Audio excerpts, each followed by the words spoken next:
ಬೆಂಕಿ ಅವಘಡ, ಸಂಪೂರ್ಣ ಸುಟ್ಟು ಹೋದ ಆಂಬ್ಯುಲೆನ್ಸ್, ಪೊಲೀಸರ ಸಮಯೋಚಿತ ಪ್ರಜ್ಞೆ ತಪ್ಪಿದ ಅನಾಹುತ.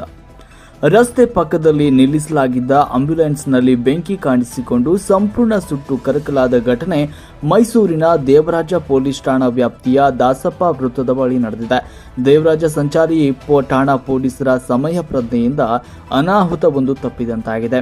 108 ತುರ್ತು ವಾಹನವನ್ನು ದಾಸಪ್ಪ ವೃತ್ತದ ಬಳಿ ನಿಲ್ಲಿಸಲಾಗಿತ್ತು. ಇಂಜಿನ್ ಹೆಚ್ಚು ಬಿಸಿಯಾದ ಹಿನ್ನೆಲೆ ಬೆಂಕಿ ಕಾಣಿಸಿಕೊಂಡಿದೆ. ಮಾಹಿತಿ ಅರಿತ ದೇವರಾಜ ಸಂಚಾರಿ ಠಾಣಾ ಪೊಲೀಸರು ಸ್ಥಳಕ್ಕೆ ಧಾವಿಸಿದ್ದಾರೆ. ಇನ್ಸ್ಪೆಕ್ಟರ್ ಮಮತಾ ಅವರ ಸಮಯ ಪ್ರಜ್ಞೆಯ ಕೆಲಸ ಮಾಡಿದೆ. ಬೆಂಕಿ ಕಾಣಿಸಿಕೊಂಡ ತುರ್ತು ವಾಹನದಲ್ಲಿದ್ದ ಆಕ್ಸಿಜನ್ ಸಿಲಿಂಡರ್ ಅನ್ನು ಹೊರಗೆ ತೆಗೆಯುವಲ್ಲಿ ಯಶಸ್ವಿಯಾಗಿದ್ದಾರೆ. ಇಲ್ಲದೇ ಘಟನೆ ನಡೆದ ಕೆಲವೇ ಮೀಟರ್ಗಳ ಅಂತರದಲ್ಲಿ ಇದ್ದ ಪೆಟ್ರೋಲ್ ಬಂಕ್ಗೆ ಹಾನಿಯಾಗುವ ಸಾಧ್ಯತೆ ಕೂಡ ಇತ್ತು.